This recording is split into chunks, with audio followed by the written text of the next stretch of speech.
పెళ్ళైనా పండగైనా వేడుక ఏదైనా పట్టుచీరల ప్రత్యేక వేదిక వారాహి సిల్క్స్. సాంప్రదాయానికి సౌందర్యానికి వారధి. ఆంధ్రప్రదేశ్కి కేంద్ర ప్రభుత్వం మరో శుభవార్త వినిపించబోతుందా? రాబోయేటువంటి రోజుల్లో మరో భారీ రిఫైనరీని ఆంధ్రప్రదేశ్లో ఏర్పాటు చేసేటువంటి అవకాశాలు పుష్కలంగా కనిపిస్తున్నాయి. సౌదీ అరేబియాతో కేంద్ర ప్రభుత్వం చేసుకున్న ఒప్పందం ప్రకారం 2 భారీ రిఫైనరీలు మహారాష్ట్రలోని రత్నగిరి జిల్లాలో ఏర్పాటు చేయాలి. ఇది ఒక రిఫైనరీ హబ్గా తయారు చేయాలని కేంద్ర ప్రభుత్వం భావించింది. దాదాపు $100 బిలియన్ ఇన్వెస్ట్మెంట్స్ ఇండియాలో పెట్టడానికి సౌదీ అరేబియాకి చెందిన అరామ్కో కంపెనీ డిసైడ్ చేసింది. అంటే 10 నుంచి 15 మిలియన్ టన్నుల వార్షిక ఉత్పత్తి సామర్థ్యం కలిగినటువంటి 2 పెట్రోలియం రిఫైనరీస్ని అరామ్కో ఇండియాలో ఏర్పాటు చేయబోతోంది.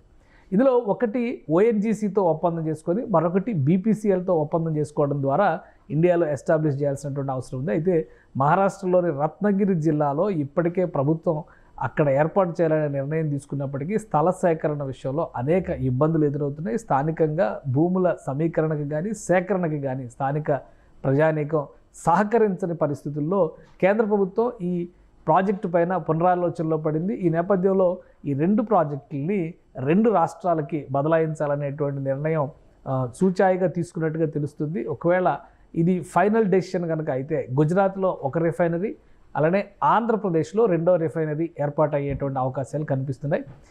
ఈ 2 కంపెనీలకు సంబంధించి అంటే అరామ్కో ప్లస్ ఓఎన్జీసీతో ఏర్పాటు చేయబోయే ప్లాంట్ గుజరాత్కి, అరామ్కో ప్లస్ బీపీసీఎల్తో ఏర్పాటు చేయబోయేటువంటి ప్లాంట్ ఆంధ్రప్రదేశ్కి కేటాయించే అవకాశాలు కనిపిస్తున్నాయి. ఇప్పటికే రాష్ట్రంలో పెట్రోకెమికల్ కారిడార్లకు సంబంధించి ప్లాంట్లు లేదా ప్రాజెక్టులు రిఫైనరీలు ఏర్పాటు చేయడం పైన రాష్ట్ర ప్రభుత్వం కేంద్ర ప్రభుత్వానికి అనేక అభ్యర్థనలు చేసింది. విభజన చట్టం ప్రకారం కూడా పెట్రోకెమికల్ కారిడార్ని ఆంధ్రప్రదేశ్లో డెవలప్ చేయాల్సినటువంటి అవసరం ఉన్న నేపథ్యంలో ఇటీవలే బీపీసీఎల్ ఏర్పాటు చేయబోతున్నటువంటి 12 మిలియన్ మెట్రిక్ టన్నుల సామర్థ్యం వార్షిక సామర్థ్యం కలిగిన ప్లాంట్ని రామాయపట్నం అంటే నెల్లూరు జిల్లా రామాయపట్నంలో ఏర్పాటు చేసేందుకు ఆంధ్రప్రదేశ్ ప్రభుత్వంతో బీపీసీఎల్ ఒప్పందం చేసుకుంది.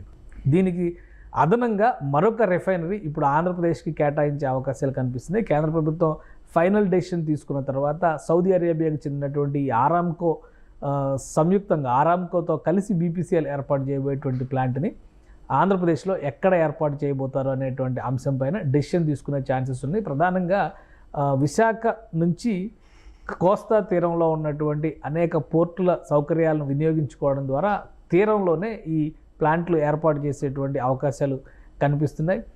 అటు కాకినాడ పరిసర ప్రాంతాల్లో కానీ విశాఖపట్నం పరిసర ప్రాంతాల్లో కానీ కొత్తగా ఏర్పాటు కాబోతున్నటువంటి మచిలీపట్నం పోర్టు పరిసర ప్రాంతాల్లో కానీ ప్రభుత్వ ఆధ్వర్యంలో ఉన్నటువంటి భూములు ఇప్పటికే అనేక ఉన్నాయి, ఎకరాల లెక్కన ఉన్నాయి. 1000 ఎకరాలు ప్రభుత్వం ఎస్ఈజెడ్ల రూపంలో గతంలోనే సేకరించి పెట్టినటువంటి నేపథ్యంలో ఈ పరిధిలోనే ఈ ప్లాంట్ల ఏర్పాటు జరిగేటువంటి అవకాశం ఉంది.